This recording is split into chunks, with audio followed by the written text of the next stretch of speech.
Well, hi, and thanks for stopping by the Pellets and Pistons Airgun channel.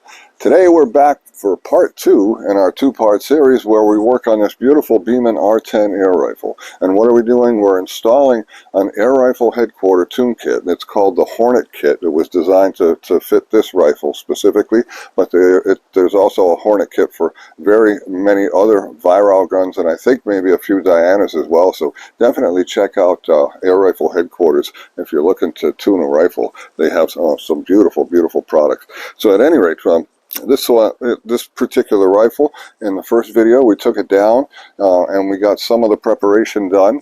However, we left off where we had just sized the piston seal so that we could fit it back into the rifle, and that's where we cut off rather abruptly last week, I mean 2 weeks ago. So at any rate, we're back to finish the job today. We're going to reassemble the gun and put it to the test and see if we were able to make a difference and see exactly what that difference is.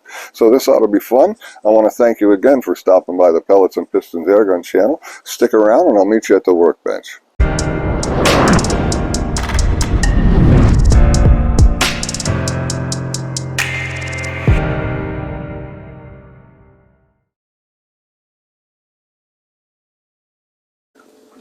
And there we go, that's perfect. All right, back to the bench and we'll reassemble this gun. So now the piston seal has been sized to the receiver. You may have noticed, I think I showed you already, I put some tape on here to keep that piston seal from rotating on top of the piston because there's nothing stopping it from turning as I apply pressure with the sandpaper. So that's all done now. Now we're going to just clean that piston up a little bit, that seal I mean, now that we've kind of gotten it down to size. And what's kind of nice about this, I think it's helpful, I'm not sure, the sandpaper leaves this a little bit more rough than the factory finish, which is very smooth. And I think that helps it hold on to the moly a little better, at least to my mind it should. So again, we're going to re-lube that seal because we had to take the lube off in order to size it. And I'm just using a little bit of moly around here, like so. I'm going to use a little more than I normally do because this is a brand new installation and I want that moly to smear its way down that cylinder through the compression area as that piston goes home, just to kind of impregnate the walls with a little bit of molybdenum. It doesn't take much of this stuff at all to create a bearing surface on both parts where the moly itself is what is slipping past itself, and it really is one of the best lubricants there are. All right, now again, this piston seal is snug still, which is what we want, but it's not so snug that I'm going to destroy it trying to get it back in the gun. What I do is wherever I come up to an edge like this, where you see that little U-shaped cutout, that seal is going to hit a sharp edge. So what I'll do is as I'm pushing the seal, I'm holding it down with my thumb until it gets past that little plate. And we just keep working it through until we get past all the tough spots. There we go. I'm going to bring it all the way up until we can get that cock and shoe back in its slot where it belongs. I'm just using my screwdriver to try to align everything. There we go. Okay, so now the slot is opened up. When we put the piston in, we put that cutout in the piston in line with the slot on the bottom of the receiver, in case you didn't notice that. Now we're going to take the cocking shoe and we're going to lube it up a little bit because this is a high friction point. This thing slides back and forth in there and it takes an awful lot of force every time the rifle is cocked. And from what I've read, it is a commonly replaced item. Oftentimes it'll break if the trigger is pulled while the barrel is cocked with the barrel down. That will oftentimes be the cause of what kills this thing. Now when you put it back in the rifle, remember this is the rear of the gun, the forks are the forward end of the gun. You want the hook, in other words the raised portion of that shoe, to face the rear of the gun. So this little hook right here goes to the back of the gun, just like that. Now that should slide freely up and down that slot, just like that, and that's how you know you have it installed properly. Okay, so next we're going to install the new tune kit. Now this was the old spring and guide assembly which came out of this rifle. It is actually canted a little bit. Now that I take the guide out, I can see that it's bent on this side, so my plans of keeping that spring have just been destroyed. We won't be keeping that spring or the guide. That goes in the trash. But this is the new kit that is supplied by Air Rifle Headquarters. Jim McCarry makes these up. This is what they call the Hornet kit. It consists of a very high quality spring, a Delrin or nylon spring guide, and also a nylon top hat. And those three things combined help to make the gun smoother, hopefully a little more powerful, and definitely a lot more quiet. Now when Jim supplies these kits, he supplies a little bit of spring tar. And in my mind that means use the spring tar. So that's what we're going to do. But that stuff is messy. It gets all over everything. So I'm going to put some gloves on before I do that. Now I'm just going to use this spring and guide assembly to push that piston all the way home, just like that. Alright, so the piston is all the way where it belongs. Okay, now I'm going to put my gloves on. We're going to put that spring tar on the spring assembly, and we'll get that back in the gun. We'll get the barrel back on the gun, and then we'll take it back to the vise and we'll screw in the cap, and basically we'll be done. Alright. Always wear gloves when you work with this black tar. This stuff gets all over everything. Once it's on your hands, you don't even know how to take your gloves off. Alright. So, here's your spring, top hat, spring guide. The spring guide is the longer piece. That goes to the rear of the rifle. Alright. Take a liberal amount of spring tar, about like that, and I mean, don't be afraid to use this. A lot of guys, oh my God, you put way too much in there. You know what? You want a quiet gun? This is what it's for. Put it on your spring. By the time you spread it all around, it's really not all that much. After the gun's been fired a couple of times and it distributes itself evenly, it's really not that much grease at all. So this is what we're looking for, just a coating on each of the coils, and that helps to dampen the vibration, and it really does, believe it or not, cut down on the noise this thing makes when you fire it. And you'll see that when we get it back together and we take it back outside. Alright, so the spring has been coated. Now we're going to go ahead and put a little bit of moly on each end of the spring guide and top hat. So a little bit up here, because this is going to rotate as that spring expands and contracts. And same thing down here. So this just makes it a little more slippery so it can do what it's supposed to do. Alright, that's that. Now, this whole assembly goes right back in the gun the same way we took it out. However, my hands are grubby as heck right now, so I'm going to go ahead and take these gloves off before I put that spring assembly back in the gun. Alright. The way I'm going to do that is very carefully. Alright, so now I could have made myself a plastic spring guide while I was in here, but the metal guide in this one looks pretty good. On the one I just did that needed a new cocking shoe, I did make a plastic spring guide for it. Not spring guide, but piston sleeve. So I'm curious to see how this one sounds compared to that one. That'll be something I'll check later on. But anyway, we're going to go ahead and start reassembly of this HW85 / Beeman R10 air rifle. So I'm going to grab a hold of that. I'm trying not to get my fingers too grubbed up. I'm going to slide that over the piston rod and sink it all the way down. Now I'm going to put the barrel assembly back on the rifle. While I was working on it, I showed you that there was a couple of washers on either side of the barrel, and it actually turns out there were 2 washers on one side of the barrel and 1 washer on the other side. So we're going to go ahead and do the same thing.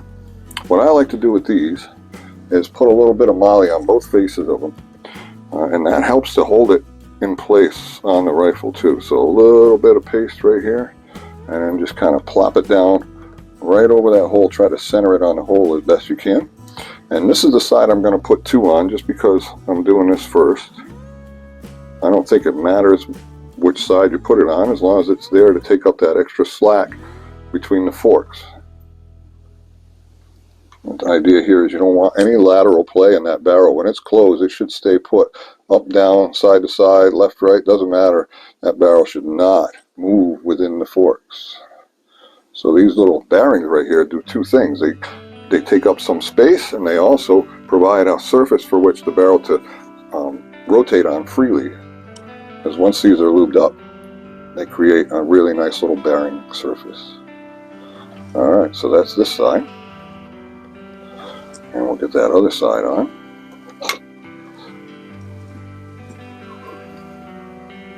It's real easy to damage these too when you put that cross bolt back in. If these aren't perfectly centered on the hole and you force that bolt, it will damage the very edge of the inside hole on the washer.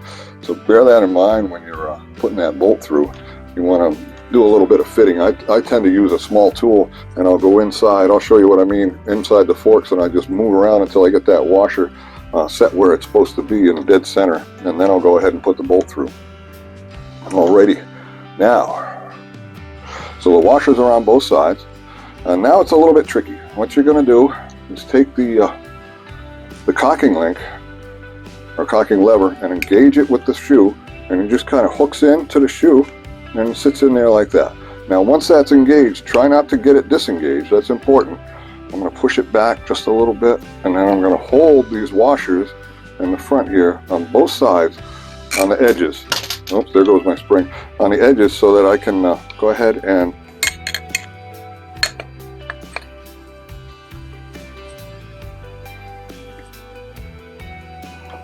just like this. And now you got to try to get those washers lined up. Get the hole lined up. Take your bolt, and you're going to insert it. Now there's threads on one side of this and no threads on the other side. So you're going to insert the bolt from left to right on the barrel assembly. And this is a little fussy, so you got to keep playing it around and getting everything lined up as best you can, and try that bolt. That's pretty close there. We're going to wiggle it around and see if we can't get it to drop in. Good. Alright, so the bolt is through to the left side of the fork. Now we're going to flip the rifle over, and we're going to try to, see, the washer here has slid out of position, so I'm going to push that bolt out just a little bit to get it out of our way.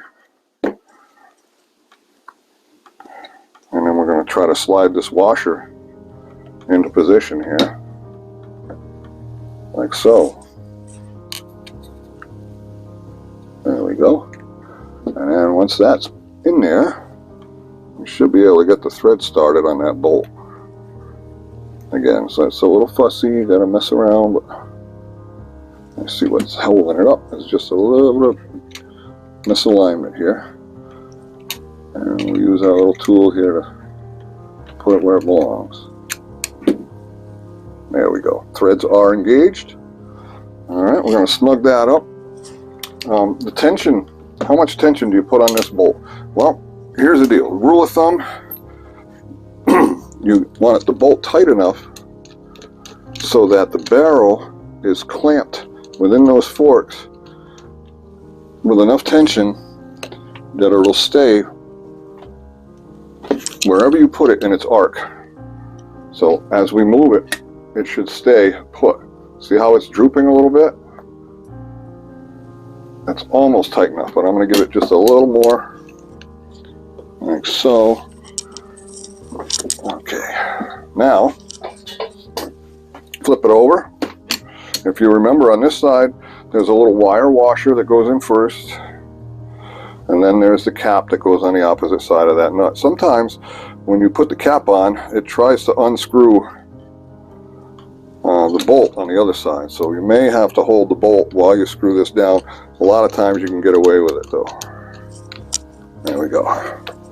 Looks like we got away with it. Alright, once the barrel's assembled, the bolt's through, the cocking arm is engaged with the cocking shoe, we're just going to go ahead and close the action, and then we can reinsert the spring that fell on my floor that I'm going to have to clean up, and then we'll take it over to the spring vise, and we'll get this whole sucker put back together again. So stick around, I'll be right back. All right, so everything's ready to go back together again. The breech block, or what we call the end cap, is ready to be inserted into the rifle. This is where you have to be pretty careful. First, we have to line up that spring guide so it goes inside the tube without binding up.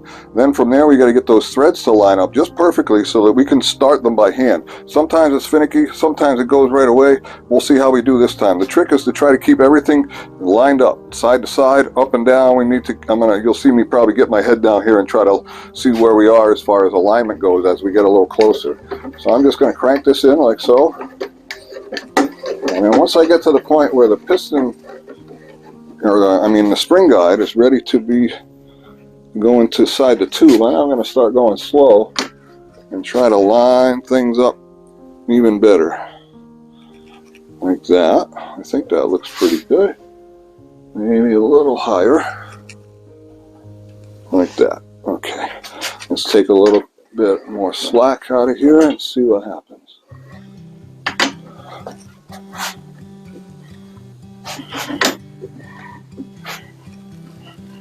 There you go. I just felt the spring guide slip in as I twisted it a little bit. So again, don't be in too much of a hurry. Don't put too much pressure on, and just crank it up there nice and slow. And put it down a little bit now. There we go. And I just have to insert and get enough pressure on it to get these threads to just barely touch. And then the race is on to see how long it's going to take to get them to actually engage. Alright, so a little more. I love these end caps. I love the design, but they can really be a pain to get to go back into the rifle. Sometimes. Other times, they go in without even thinking about it. Yes, okay, so we are started. I'm going to use a rag, and I'm going to go ahead and get a few more turns in, and then we'll take it out of this vise and finish the job on the bench.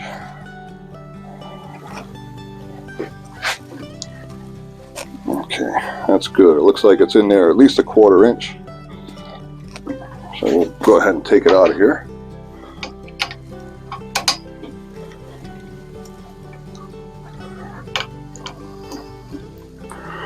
And once that end cap is back in and this slot here is aligned where it should be on the receiver, we can go ahead and reinstall the trigger and safety assembly.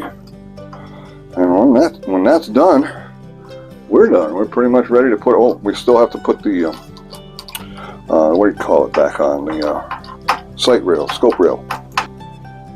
Alright, so we're back at the bench. The end cap is partially screwed in. Now we're going to finish the job. Again, use a rag or some heavy gloves when you do this, because this right here, these metal edges are extremely sharp. I've already cut my hand on an earlier job, so it can happen that easy. Even when you know what you're doing, you know, and you know to be careful, it still got me. Alright, so all I'm doing is threading in this cap as far as I can go by hand.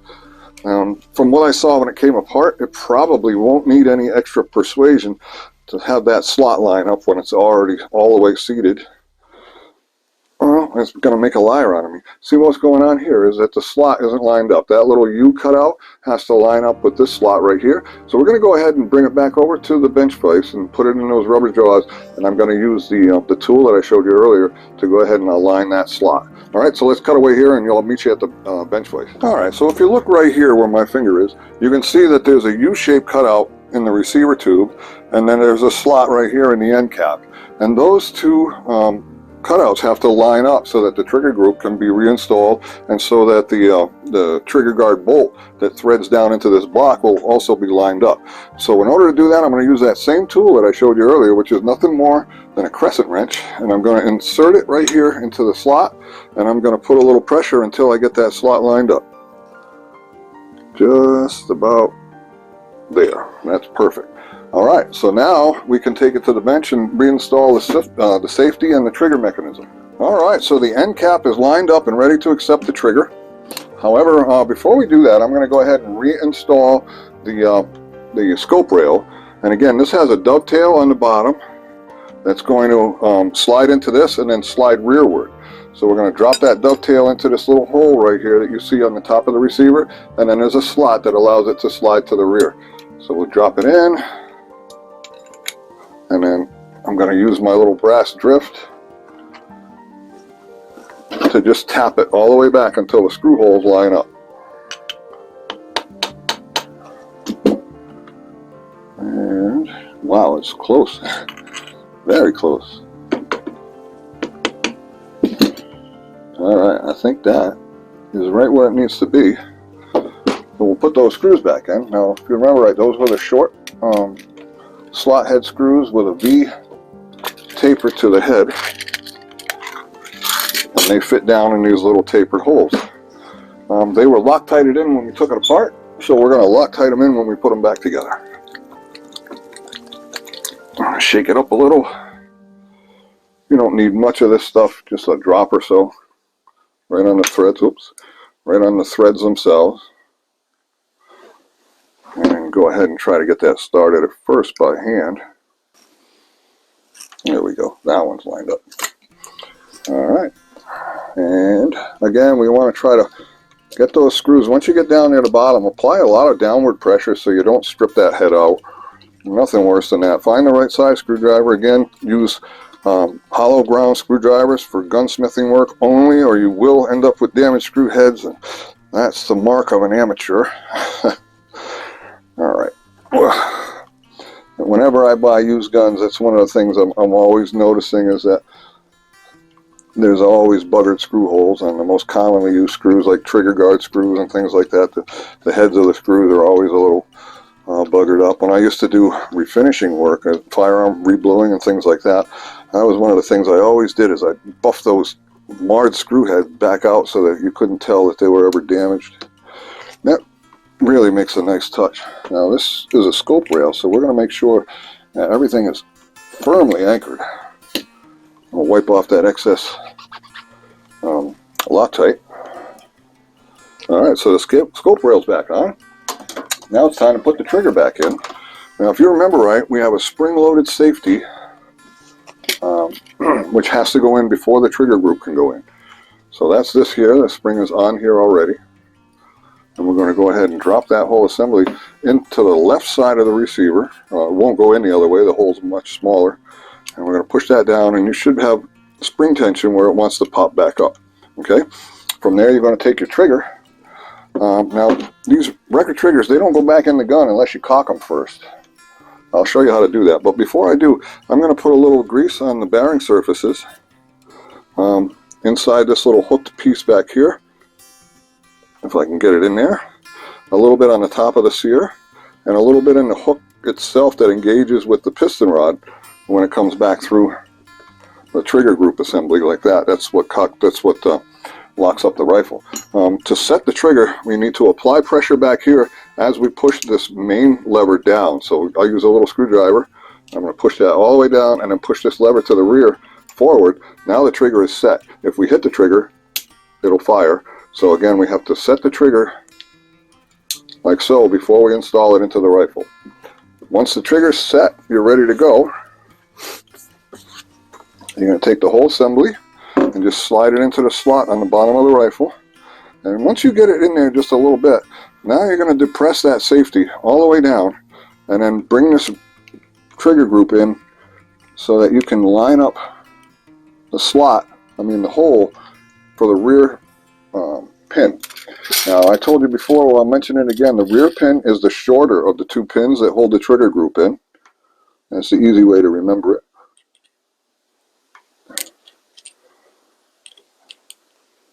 That's looking good.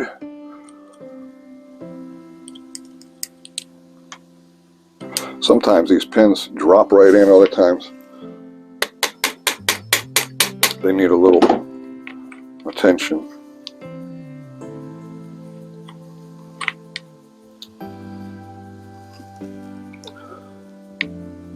Like I said, it's all about patience with this stuff.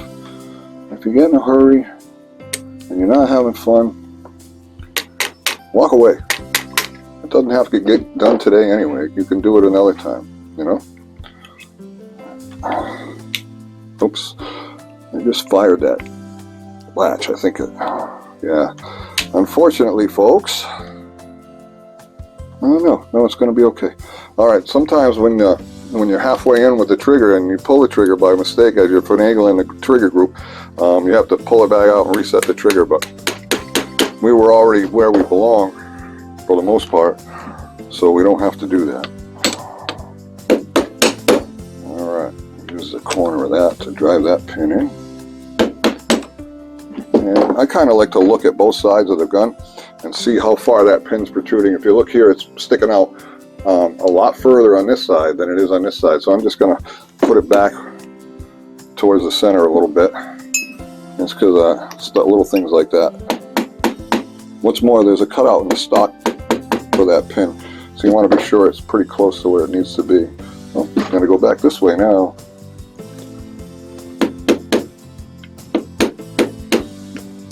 There we go. That's perfect. All right. The front pin looks like it's perfectly flush, so we're good there. Now, before I put this back in the stock, I want to wipe it down. I want to get all the fingerprints off it and everything else. I'm going to first wipe it down with the 91% alcohol. And once it's dry, I'm going to wipe it down with some ballast oil, which is one of my favorite gun oils. I use it for a lot of things, but it really helps it keeps a nice film on the steel to protect it from rusting, especially if the gun's going to be sitting for a long time. I keep a rag on my bench. It's saturated with ballast oil, and every time I'm done shooting a rifle, I bring it in here and I'll wipe it down before it goes away in the safe. All right. Okay, so we've washed everything off with alcohol, so we got a nice clean gun to start with. Wash that barrel down. There we go. This gun's in pretty good shape. The stock has just a few blemishes. There's a mark right here on the barrel. I can't explain. I don't know what caused it. I don't know if you can see it there, but there's some bluing missing. Someday I have these grandiose plans to fire up my bluing tanks, which I still have, and all of these guns that I own that aren't quite perfect in the bluing department, I'd love to get them all refinished, but you know, time is running short. All right, so the gun is reassembled. It's ready to go back in the stock. So let's get that done, and then we'll take it back outside and see if we were able to accomplish anything cool. Okay, so this is it. Time for the big test. Let's see how we made out. Now, the objective was to see if we couldn't quiet the gun down and get rid of that terrible honk that it had. And also to see if we couldn't get it to shoot a little bit more powerfully, because the gun was definitely a little underpowered the way it was set up before. Probably that worn piston seal, although it didn't look all that bad. But at any rate, let's see what we got. Let's take a look here. I'm going to put a pellet in. We'll try it first without the chronograph. We'll just do a couple of shots down into the dirt to give you an idea what the sound is like now versus what it was like before. So here's a clip of what it sounded like before. All right, here's what it sounds like now.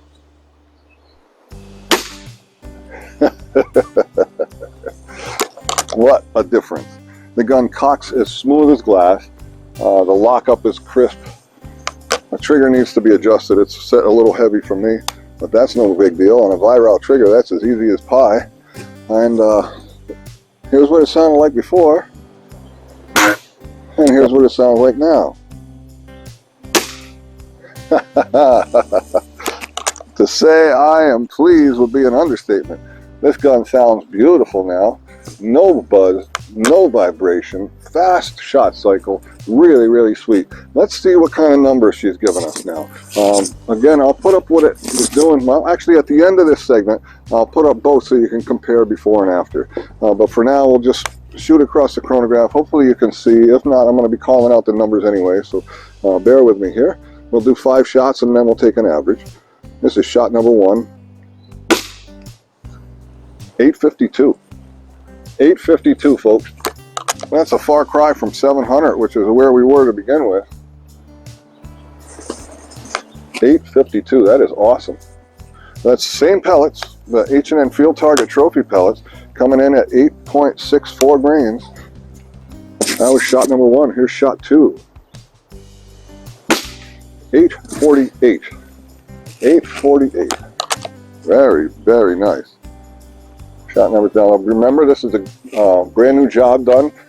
All new lubricants. It's going to be dieseling for a while. It's going to take a while for all the parts to settle in. The power will actually probably go down a little bit once that spring takes a set. But for now, we're getting a good idea what the consistency is, which is so far pretty impressive. So far, was 52, 48. That's a 4 foot/second different on the first two shots. Let's go shot 3. Duo, 848 again, duplicate shot. All right. So that's 848 again. So still remaining very consistent. Shot number 4. 845. So we just opened that up by 3 feet per second. That's a 7 foot per second spread now. 845. And shot number 5.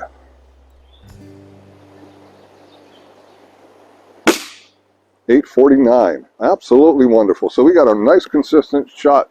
We got a beautifully firing rifle, no spring buzz, no nothing. I'm going to clean up this stock a little bit. It just needs a little bit of attention, just to wipe down, and a little wax would probably do a world of wonders. I'll put a scope on this gun. I'll spend some time zeroing in, and then we'll come back and we'll run it over the gamut. We'll do the trigger pull test, chronograph test, accuracy test, and we'll see how this gun's doing once we get it all finished and ready to go. So I'm going to put a scope on it yet. I'll probably do that this afternoon, and I'll be back one of these days with a video featuring this very same rifle, the Beeman R10 HW85 with the ARH Hornet kit installed. I'm very pleased. I just love the sound of this rifle now that it's been rejuvenated, so to speak. Just for fun, here it is again. Before, after.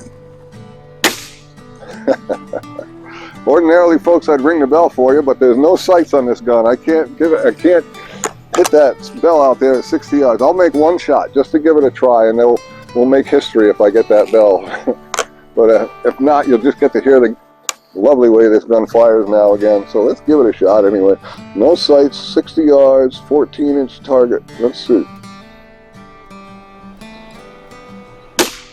Nope. I think the chances were slim to none on that one. So anyway, folks, I want to thank you for stopping by the Pellets and Pistons Airgun channel. If you haven't subscribed already, please do that. Hit the bell to be reminded of future videos, and by all means, give me a thumbs up if you enjoyed this one. Thanks again, folks. Have a great day.